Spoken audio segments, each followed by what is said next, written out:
Hello, this is Dr. Chris McGarrah from Warsaw, Indiana, with yet another episode of The Constitution Solution. In this installment, I will present the cure for our ailing union. That's right, the cure. So stay tuned.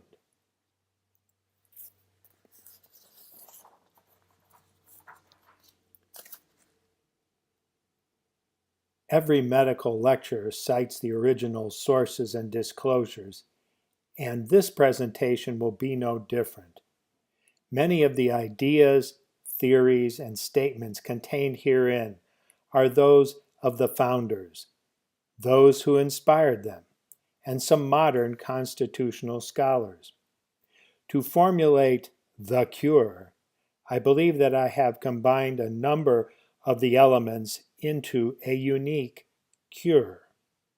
That having been said, let's proceed. If I may continue to use the medical analogy, our constitutional republic is critically ill. Critical illness is marked by systemic instability. All one has to do is to observe any media outlet, and, well, controversy abounds. In fact, controversy these days is at a fever pitch. So I rest my case. The constitutional republic is critically ill.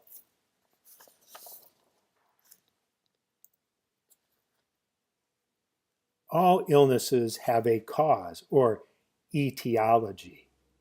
It may be a solitary factor or multifactorial. For our republic, our union, the etiology is a progressive cascade of dysfunction.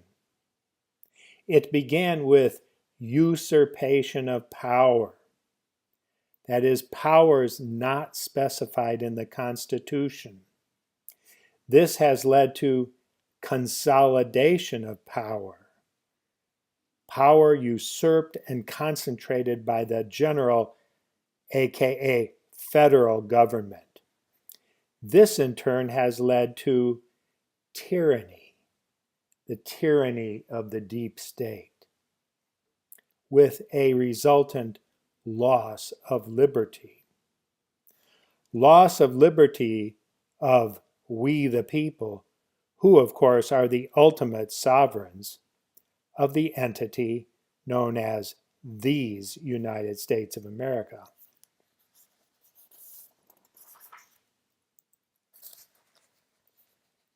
How many of you are familiar with the statement by Benjamin Franklin in answer to a passerby at the conclusion of the Constitutional Convention? When asked about the form of the new government, he replied, "A republic, madam, if you can keep it." Think about those 5 final words, if you can keep it. Well, are we? Seems like it's slipping away. Will it end in a frightful despotism, as Franklin warned? Let's pray that the disease is not too advanced for the cure to be effective.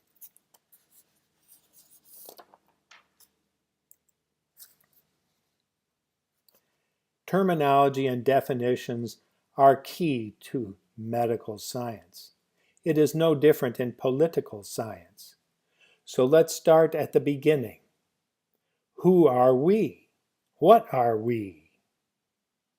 Well, we are a constitutional republic. Yes, a constitutional republic. What we are not is a democracy. Not a democracy.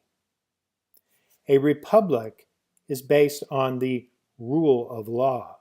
A democracy is the rule of men, that is, mob rule. The founders saw democracies as perpetrating horrid enormities throughout history, they essentially eliminated the term from our founding documents. The take-home point would be, don't say democracy, and be wary of anyone who makes it a frequent talking point.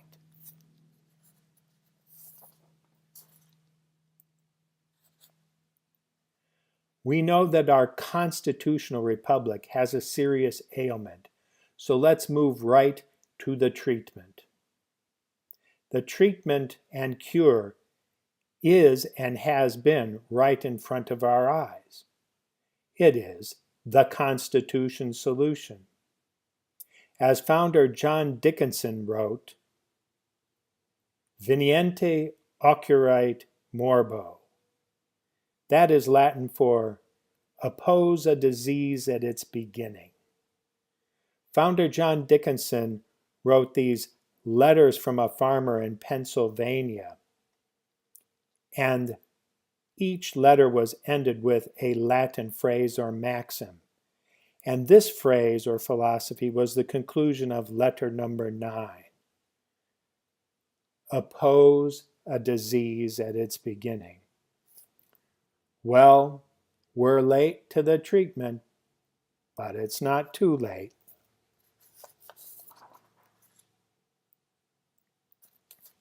Again, who are we? Who are they? The factions are difficult to define. We have terms like conservative, liberal, right, left, Republican, Democrat. It's all very confusing. Think about this. A conservative values tradition and resists change. Let me repeat. A conservative values tradition and resists change. A liberal values liberty. But wait, in 1776, the conservatives were supporters of the crown, and our founders were classic liberals. Are you confused enough already? Allow me to mitigate the confusion. Have any of you out there ever listened to constitutional attorney Chris Ann Hall? She has a definition that I have found useful. Liberty, she says, does not equal freedom. Liberty does not equal freedom. Liberty equals freedom plus morality. Liberty equals freedom plus morality. Freedom alone is chaos and anarchy, but combined with morality, it becomes liberty. Think about it.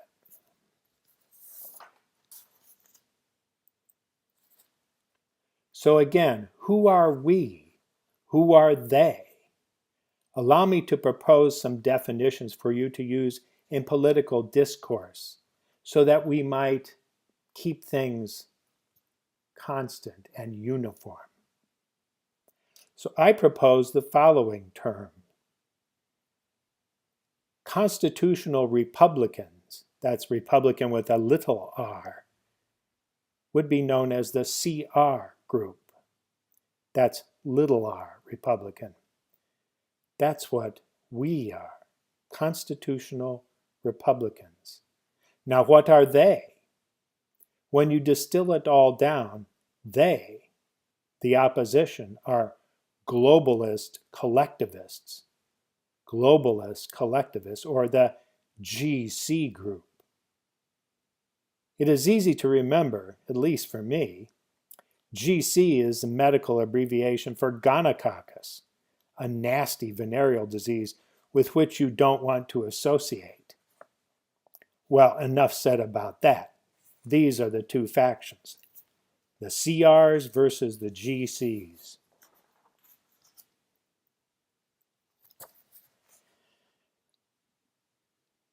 What about the principles of our constitutional republic? There is a hierarchy of sovereignty, going in order of most sovereign to least sovereign.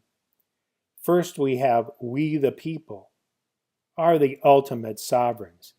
We have associated into free and independent states, which then have formed a compact to create these United States. And the Constitution specified a general, aka federal government, for specific, defined functions. Now, it is more correctly termed a general or central government. Federal is actually a misnomer, but has become a modern synonym for the entity based in Washington, D.C.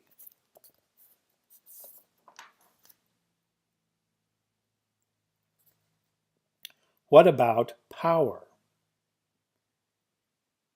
That is the thing that has been usurped and consolidated. Where does power reside?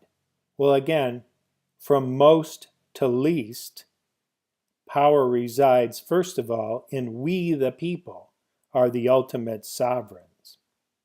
I refer you to James Madison in Federalist 45. The states, he says, have powers that are numerous and indefinite. These United States have formed a general, that is called now the federal government. But as Madison alludes to, these powers for the general government are few and defined. Again, I refer you to Federalist 45, James Madison.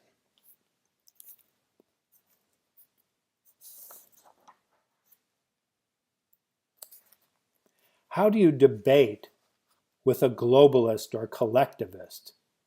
Insults are counterproductive. It is really quite simple to categorize political motives. The founders knew this. Consider this. Founder James Otis Jr. in 1761 had a great many writings on the cause of liberty. What he observed was that people oppose liberty for one or more of three basic reasons: guilt, malice, or folly. Guilt, malice, or folly. A bit difficult to define. But this is not 1761, so how do we translate that to modern terms? Terms that you can remember and use. Well, here they are. Opposition to liberty comes from pragmatism, malice, or ignorance. Some of the above, all of the above. Pragmatism, malice, or ignorance. Do some mental exercises. Think of some person or politician whose motives you question. I have many of those. Ask yourself, why does person X, Representative Y, or Senator Z oppose liberty? Why do they make those unusual decisions and votes? Well, pragmatism, malice, or ignorance.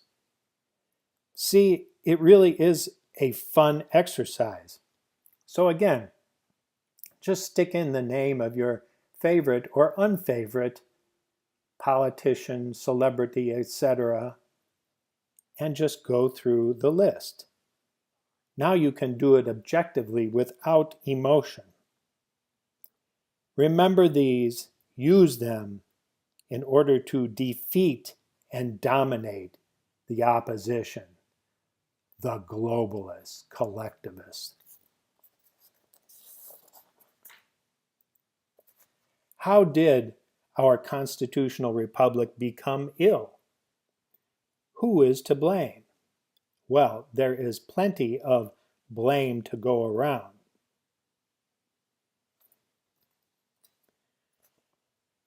Congress plays a role here. Congress created the administrative state. Think of all the mischief from 1913, before and after, in fact. The judiciary is partly to blame. Thomas Jefferson referred to the federal judiciary as miners and sappers, eroding the foundations of our liberty. And yes, the executive is to blame. And this goes from early times to present times. Patrick Henry, one of the founders, at the Virginia Ratifying Convention, had a line in his speech that I thought is very interesting. Patrick Henry said at one point that he was concerned about this Constitution because, as he put it, your president may easily become king. Your president may easily become king. Well, he nailed it. Now think about it.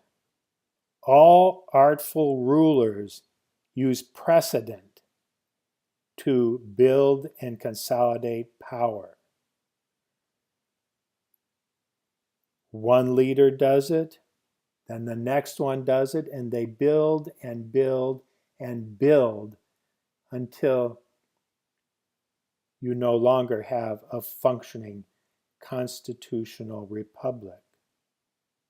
So the blame involves all branches of the government.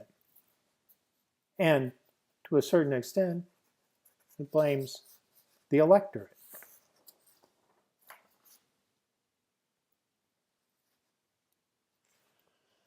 So let's move on to the Constitution Solution Cure.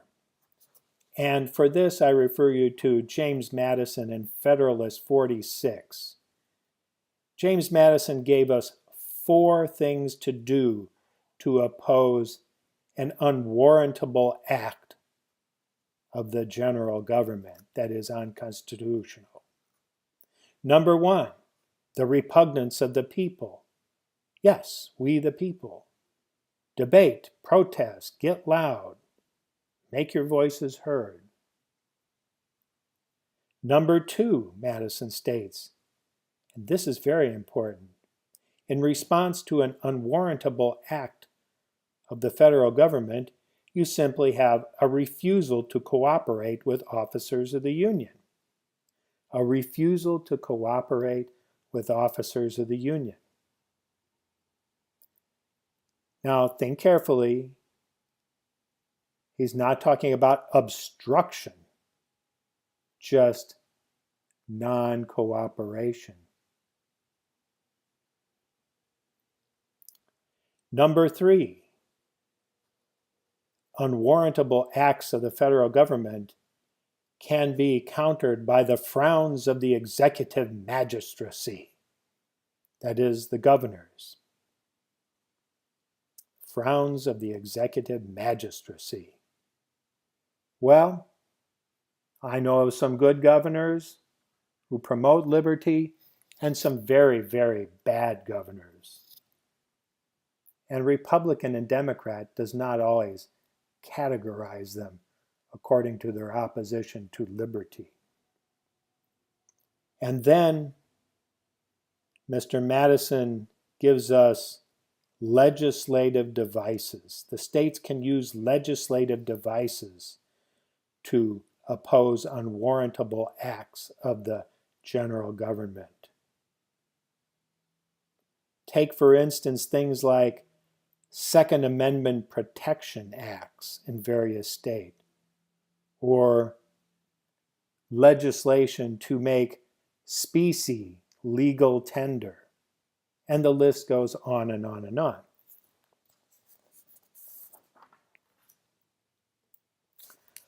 Another medicine in our medicine chest for the ailing republic is what I call the three-question rule. This was actually coined by not a founder, but by a relatively contemporary congressman, Dr. Larry McDonald from Georgia in about 1980. Dr. McDonald was a urologist, by the way. What Dr. McDonald proposed and lived by was this three-question rule, which goes on to propose that before considering any act, bill, resolution, rule, ordinance, etc., the official must ask three questions. Number one, is it constitutional? Number two, can we afford it? And number three, do we need it? In that exact order always. Allow me to repeat. Is it constitutional? Can we afford it? Do we need it? Now, most officials, politicians, and citizens simply get this backwards. They do things like use the logic, well, wouldn't it be nice if? No, no, no, no, no. You have to start with, is it constitutional? Not, wouldn't it be nice if? So this makes judging a 1,000, 2,000, or 3,000 page bill very easy. Start reading. At the first sign of an unconstitutional clause, throw it in the wastebasket. Done. So this is the three-question rule of valuable Constitution medicine. Remember it, use it, follow it. Now, this is the cure that I promised, so pay attention. Like cancer therapy, there are medical treatments and radical surgeries. Let's move on to the radical surgeries. The executive branch, that is the administrative state, contains the cancer, the liberty-devouring cancer. But the surgical team consists not of simply the chief executive, but also the members of Congress. So while things like the DOGE, or Department of Government Efficiency, utilizes executive discretion, it is the Congress that is actually needing to act in a great way. Thomas Jefferson used executive discretion. Look it up. Next, we move on to Article 1, Section 8 of the Constitution. These sections and clauses begin with the phrase, the Congress shall. The Congress shall. So we're talking about the Congress, not the executive shall or the judiciary shall. No, it's the Congress shall.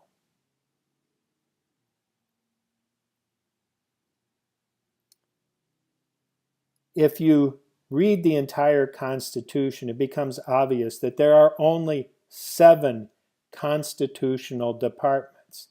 That's right, 7 constitutional departments. So when you look around at those photos of cabinet meetings, just think, cut it all out except for 7.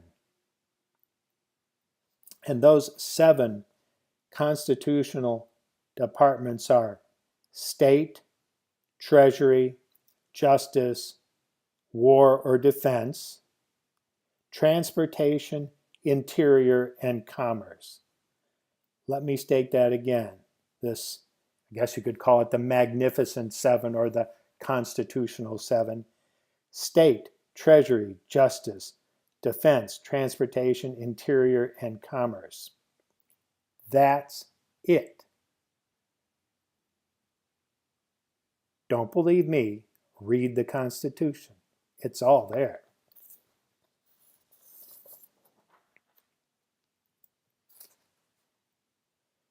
That is a daunting task for our surgical team of the chief executive and the Congress.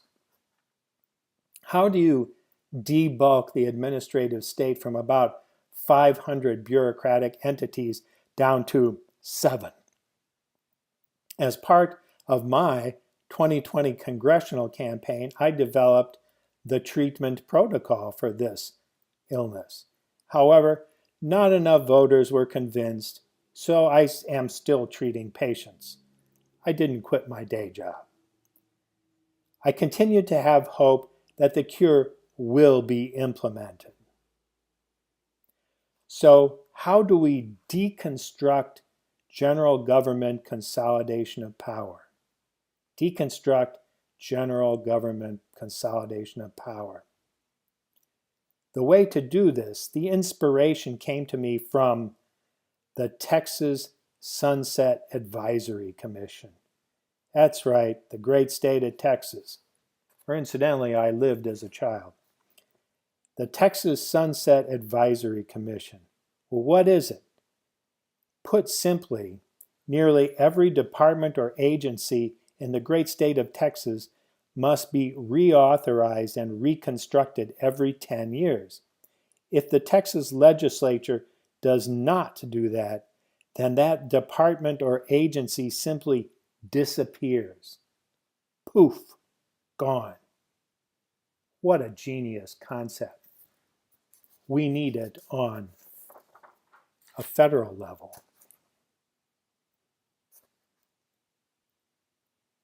This is it. This is how you deconstruct the unaccountable administrative state. I called it the CAST Act. C-A-S-T. You know, every bill or act has to have a catchy name, so why should this be no different? The Commission on Agency Sunset and Transition. The big, beautiful CAST Act. You're gonna love it.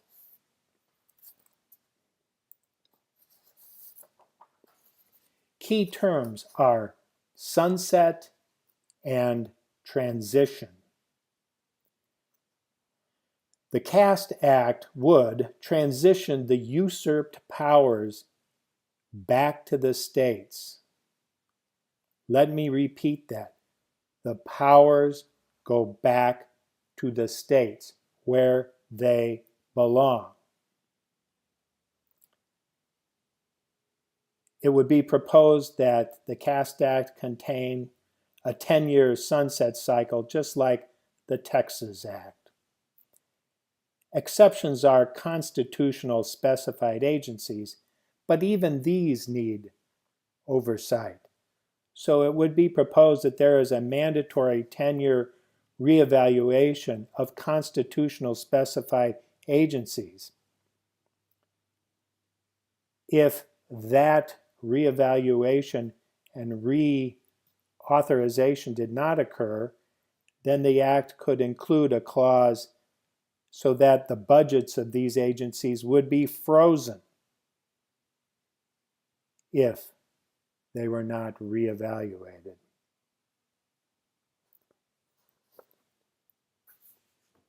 For further justification of this, I call your attention to the Constitution Amendments number 9 and number 10. Allow me to read. Amendment number 9. The enumeration in the Constitution of certain rights shall not be construed to deny or disparage others retained by the people. Fairly straightforward. Amendment 10, and this is the big amendment. The powers not delegated to the United States by the Constitution nor prohibited by it to the states are reserved to the states respectively or to the people. It's in the Constitution, folks. Read it. So when the federal government usurps the powers, they go back to the states, respectively, or the people.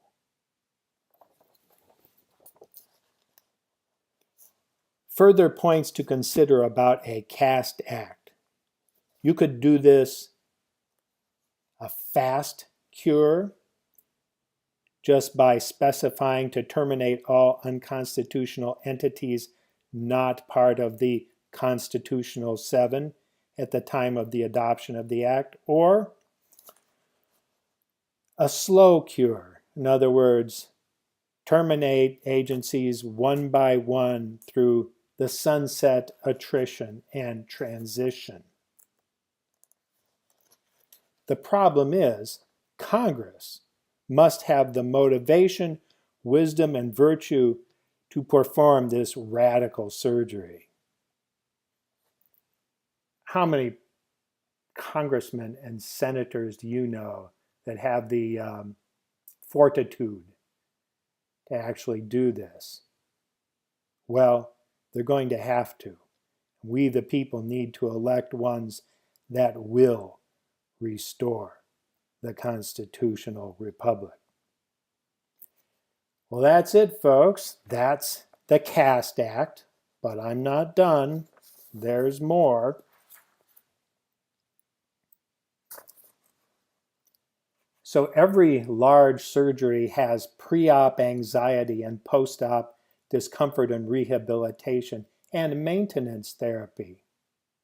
And I can just hear you all in the audience out there saying to yourself, oh my God, what will happen to my favorite departments and agencies? What will happen? Oh my gosh, we can't live without an EPA.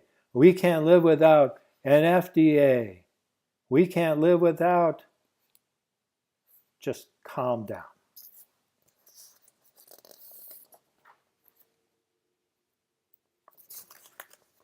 Calm down. That is a matter for the independent and sovereign states, as it was intended. Federalist 45, Amendment 9, Amendment 10. The important thing about the Caste Act is the provision for transition of powers back to the states. It is transition of powers back to the states. That is, of course, the Constitution solution. Again, Amendments 9 and 10. Now, states may act individually, or they may engage in interstate compacts. So in other words, instead of having 50 independent drug agencies, one or more, or the entire union could work in interstate compacts to have a number of local drug evaluation agencies. The justification for this comes from Article 1, Section 10, Clause 3 of the Constitution. That's Article 1, Section 10, Clause 3.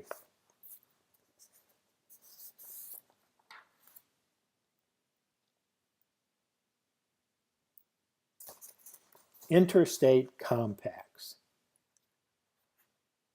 That's not a new idea. There are many interstate compacts functioning today. The benefits of an interstate compact is that there is no one-size-fits-all central planning. The functions are controlled by the member states. In other words, Hoosiers decide what's good for Indiana, and New Yorkers decide what's good for New York. Californians decide what's good for California. But it's state-based as it should be. There's an example in my field called the Interstate Medical Licensure Compact. The Interstate Medical Licensure Compact that helps physicians obtain more easily multiple state licenses to help increase access of patients to medical care. I'm not a big fan of the way it was put together and its motives, but it is a functioning interstate medical licensure compact. So each state decides its needs and priorities and implements programs independently or by joining compacts.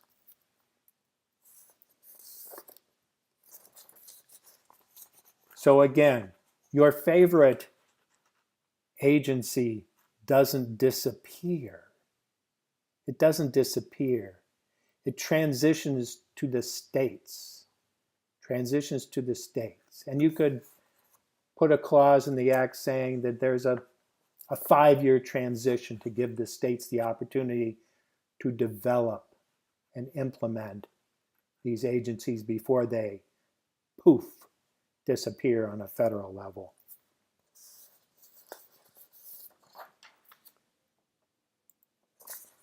But don't forget, a republic, if you can keep it. A republic, if you can keep it. Well, how do we keep it? How do we keep it?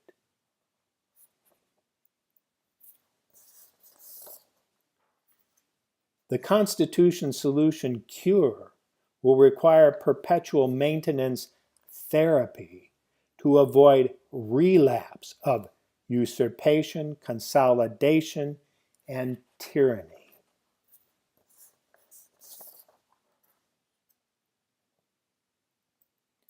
The key to perpetual liberty is to pass on the concepts of our constitutional republic to generations yet to come. I believe it was Jefferson that said to expect liberty without knowledge is something that never will happen and never has happened. I believe his exact phrases were, a people that expect to be ignorant and free will never achieve that goal.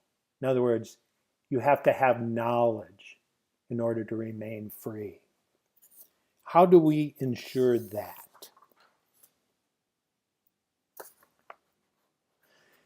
Put simply, separation of school and state. Separation of school and state. I see many heads out there exploding already. My apologies to Thomas Jefferson, but I firmly believe that this concept will ensure the defeat of the globalist collectivist and ensure the perpetuation of liberty in our constitutional republic. Founder Samuel Adams enunciated that our fundamental God-given natural rights consisted of life, liberty, property, and the right to defend them in the best manner that they can. Life, liberty, property, and self-defense. True then, true now.